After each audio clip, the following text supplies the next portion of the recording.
Hi everyone, it's Chantel from the Meaford Public Library, and thank you for tuning in for our spring book tasting event. Make sure to grab a drink and a snack and get comfy as our staff tell you about some of their favorite books. We hope by the end of this video you'll have found your next great read. Hi everyone, I'm Ashley, and the first book I'd love to talk to you today about is called The Midnight Bargain by C.J. Polk. So this book is released in 2020. It was shortlisted for Canada Reads, won lots of awards. It has also, it's full of historical fiction and fantasy, and it follows along a girl named Beatrice Claiborne who loves magic. Unfortunately, when you reach a certain age, your late teenage years, you're supposed to be married off to a man and wear something called a warding collar around your neck. And basically, when you're pregnant, this basically stops all your magic, and the men can control you and make you wear this. She despises this. She wants to become a magician and a sorceress, and she tries to find her own way in the world and how she can become independent and keep her magic. So this book follows her and her journey. It's full of many twists and turns and romance, and it's just an all-around fantastic read. Hi everyone, it's Lynn, manager of the Meaford Public Library. I'm here to discuss briefly the book The Cage by Bonnie Kistler. This book came to my attention from the Dewey Divas and the Dudes, which are a group of library professionals who talk about up-and-coming books. Otherwise, it wouldn't have been on my radar, but I'm glad that it was on my radar. This is part office thriller, legal thriller. It takes place in a fashion house, and it's just two women get on an elevator at the same time. When they hit the bottom floor, one is dead, one is alive. Was it murder or was it suicide? You really don't know till the end. Anyway, check it out. You'll really like it. And it's a 2-week loan. You can find it on our new bookshelf. Have a great time reading it. The first book I'm going to talk about is Only a Monster by Vanessa Len. Only a Monster is Vanessa's debut novel that came out this year in 2022 and is a young adult fantasy fiction. The story is about Joan, a teenager who finds out she in fact comes from a family of monsters and that she too is a monster. In this world, monsters have the ability to steal people's time and use that time to time travel. For example, they could go 100 years into the past, but that would require them to steal 100 years of someone else's time. Things go even more astray when she finds out the boy she likes, Nick, is in fact a monster hunter. So I would really recommend this book for people who like that enemies to lovers trope and who maybe like morally gray characters, because the monsters in this book do monstrous things. Hi everybody, my name's Heather Ann, and I'm a library assistant at the Meaford Public Library. I have chosen 3 books to share with you today. 2 of them are young adult, and one could be read by a mature young adult, but it is adult fiction. So I realized today that all 3 have some similarities in them. They all are very friendship-based. The friendships develop as the stories go on. They all have fantastic characters that are developed throughout the stories, and a lot of them deal with issues, even the fantasy one, that are relevant in today's world. So I hope you enjoy these choices. The first one I'm going to share with you is called Jumpstart the World, and it is a young adult fiction. And I read it quite a few years ago, but it stuck with me. So I am going to, it's by Catherine Ryan Hyde. That is the author of the story. I'm going to read a little summary and then read a quote as well. So, Elle is a loner. She doesn't need people, which is a good thing because she's on her own. She had to move into her own apartment so her mother's boyfriend won't have to deal with her, and Elle is actually quite young. Then she meets Frank, the guy who lives next door. He's older and has a girlfriend, but Elle can't stop thinking about him. Frank isn't like anyone Elle has ever met. He listens to her, he's gentle, and Elle is falling for him hard. But Frank is different in a way that Elle was never prepared for. He's transgender. And when Elle learns the truth, her world is turned upside down. Now she'll have to search inside herself to find not only the true meaning of friendship, but her own role in jump-starting the world. This is a tender, honest, and compassionate story. It's a stunning story that I think will make you laugh, cry, and honor the power of love. As I said, it is a young adult book. There's LGBTQ content, transgender content. It's realistic fiction. It's a young adult coming of age story, and it's very contemporary. I'm going to read a quote from the book that just stuck with me the first time I read it, and I managed to find it. So it is Frank, who is Elle's neighbor, who she finds out is transgender. It is Frank who is saying this to Elle after he's been injured and he's in the hospital. He sighed. I guess I mean we all pretty much agree on certain things, equality and stuff like that. But whenever it turns up missing, people just let it slide. That's why there's such a thing as activism. Sometimes you have to jumpstart the world just to get it to be what even the world admits it should be.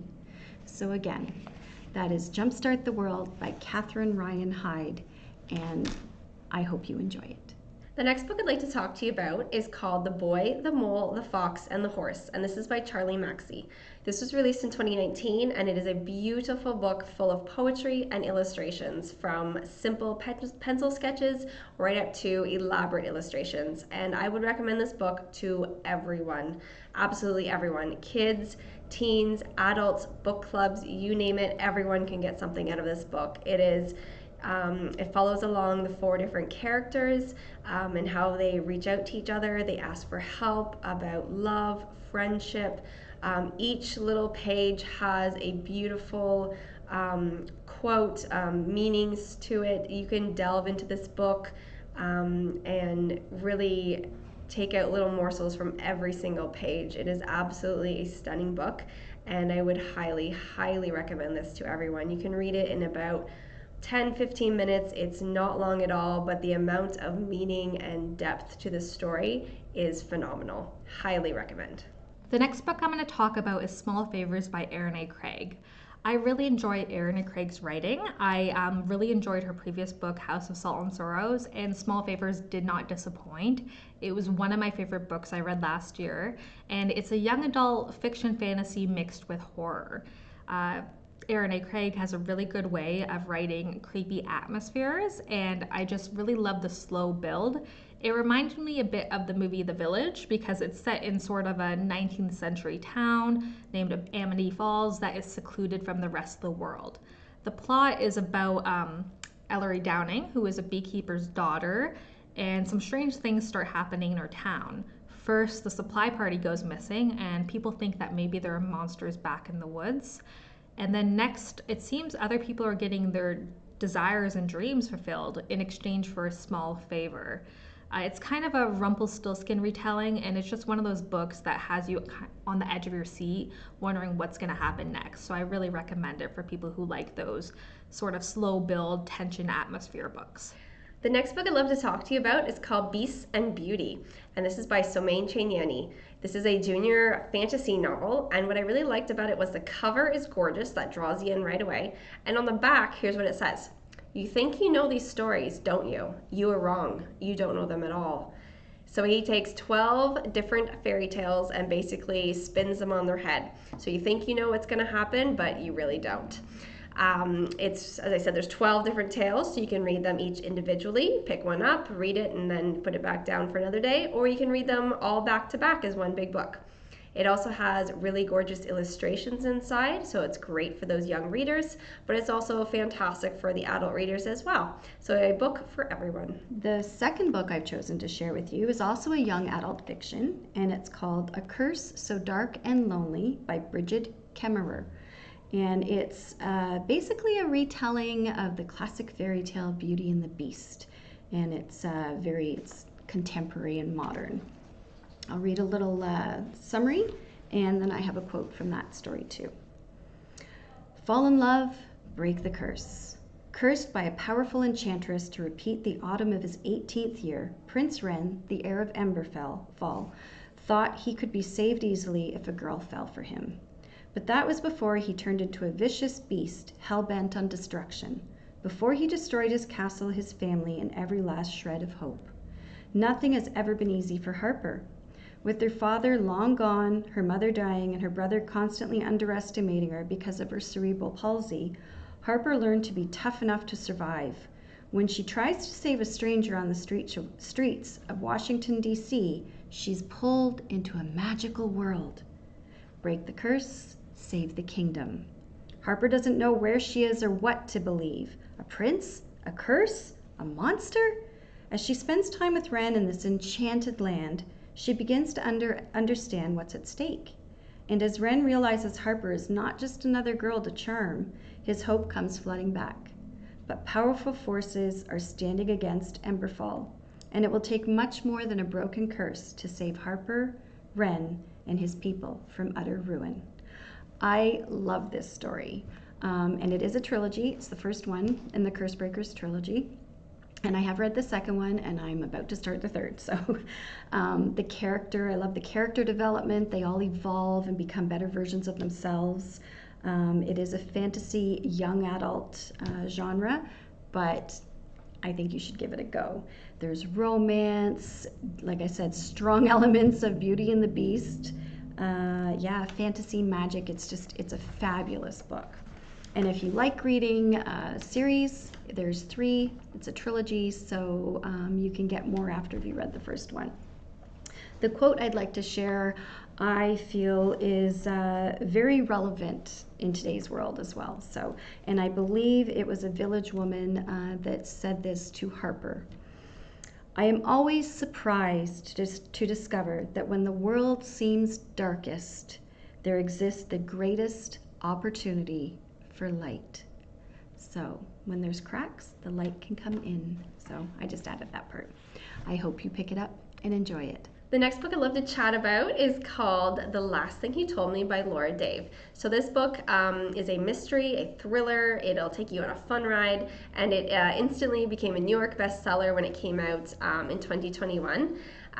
So it's basically about a lady named Hannah whose husband is on recently being convicted of embezzlement, and she gets a note randomly at her door telling her from her husband that he needs to take care of his daughter. So she is the stepmom to this daughter, and she is basically being told by her husband that she needs to protect her at all costs.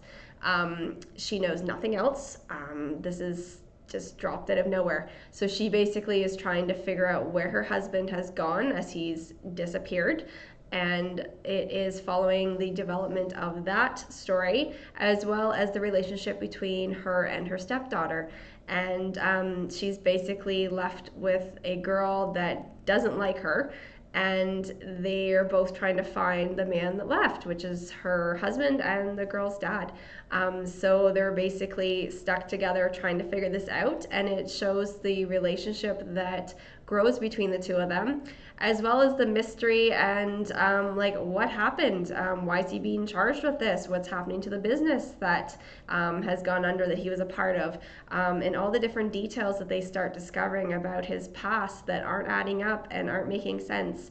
And it's a fun ride, definitely to the end to find out what happens. And it's also being turned into a mini series on TV.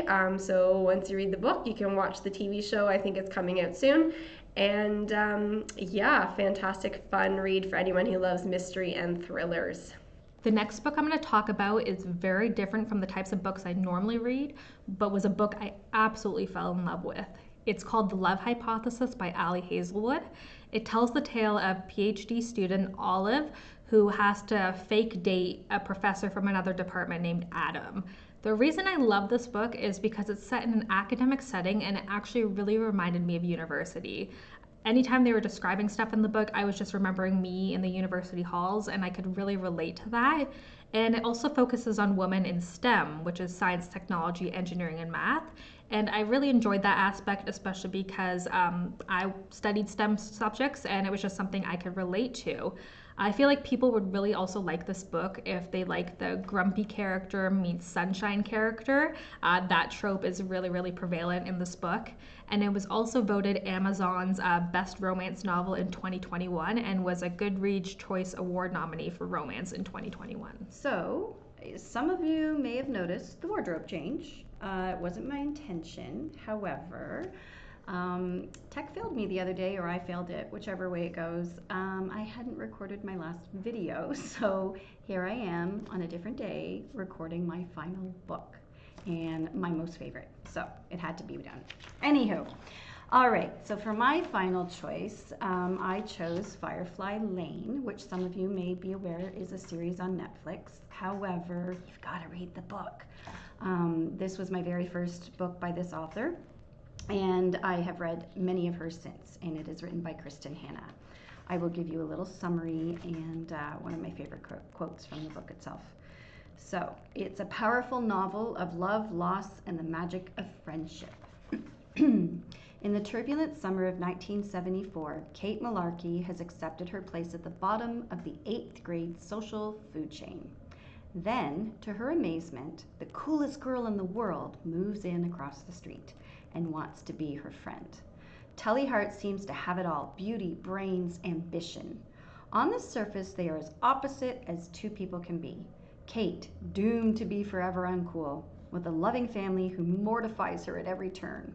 Tully, steeped in glamour and mystery, but with a secret that is destroying her.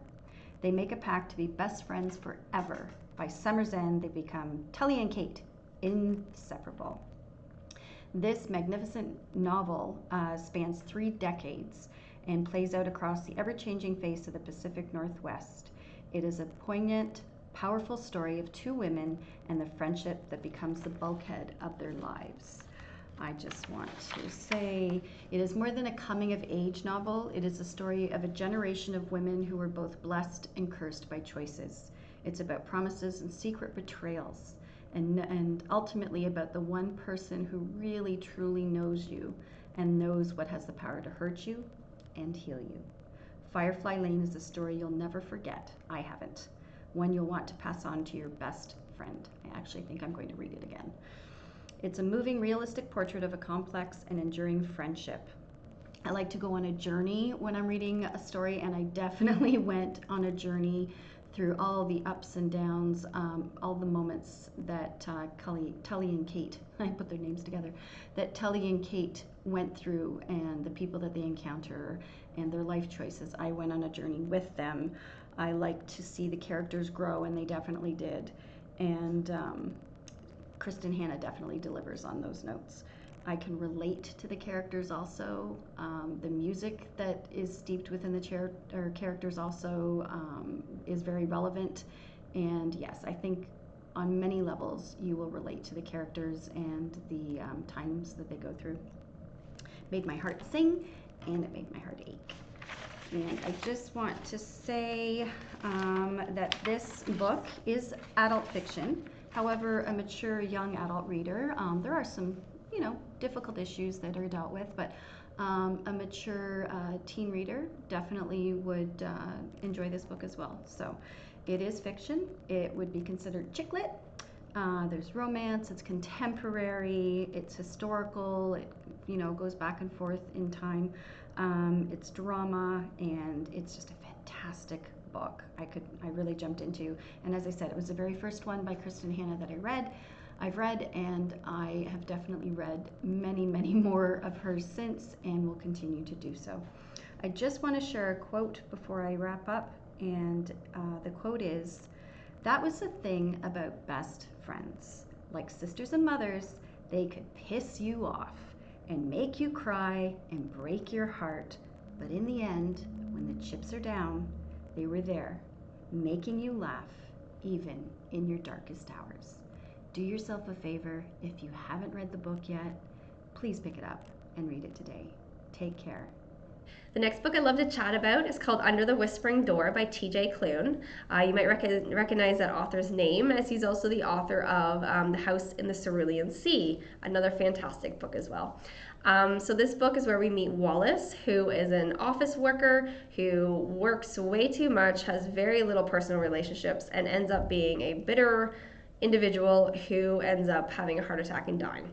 So we meet him at his funeral, where he's being collected by a reaper, where he then sort of comes to the conclusion that he might be dead. He then goes to a place called Sharon's Crossing where he meets Hugo, who's supposed to help him cross over. And it's in this time where he's at this tea shop that he comes to realize that there's so much more to life and death than simply being a self-centered individual. He makes some fantastic friendships. He falls in love. There's just so much that he finds is valuable that he did not think about in his previous life, and he's coming to realize is something that he should have. And he makes the most of the time that he has left, and it is an uplifting, heartwarming story, a beautiful ending, and it's just an overall fantastic read, and it leaves you very warm and fuzzy at the end. The last book I'm going to talk about today is Defy the Night by New York Times bestselling author Bridget Kemmerer.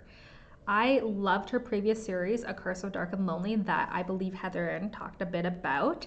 And this book was just one of my favorites, if not my favorite, of last year, of all time. I really enjoyed her writings, and I really related to this book because it's set in a world that is actually being ravaged by disease, which was a bit relatable. And there's only one cure, and it's moonflower petals. The problem is moonflower petal distribution is being controlled by the king, King Harriston, and his younger brother, Prince Cork, who is known as the King's Justice. They have a way of just ruling with an iron fist, and any form of rebellion they squash. Our main character, Tessa, kind of works as a Robin Hood figure with her best friend Wes, in which case they steal moonflower petals to make cures for the poor. After a really awful event occurs, Tessa decides to break into the palace and do something about this divide, but finds it might not be as easy as it seems. This book is really good if you enjoy morally gray characters, especially morally gray love interests, a little bit of angst, and it was just a very good, enjoyable book that I cannot wait till the sequel comes out, and I've actually pre-ordered the book myself because I want to own a copy. The next book I'd love to chat with you about is called Alice Fleck's Recipes for Disaster by Rachel Delaney. So this book is another junior fiction title, and it is a super cute story about recipes and cooking and making new friends. So Alice enjoys cooking with her father, and they make these really old Victorian style recipes. And she sort of does this in private. She doesn't like to share this with her friends because she's been made fun of before. So she has the opportunity to go with her dad and be on a cooking show, a Victorian cooking show that they watch on TV. However, when they get there and start filming, things take a turn for the worst, and the show has been changed. There's different recipes. They don't know what they're doing, and it's just full of disasters. So Alice and her dad have to figure out how they're going to make it through. And it's a really warm story about family, about step-parents, about making new friends, about learning how to overcome challenges, and just an all-around great book for young readers as well as for adult readers as well. That's all the books we have for you today. We hope that you found something that you're interested in, and if you did, be sure to place it on hold on our online catalog. We would also love it if you would let us know in the comments below some of your favorite books. Maybe you can help us find our next read. Hope everyone has a great weekend.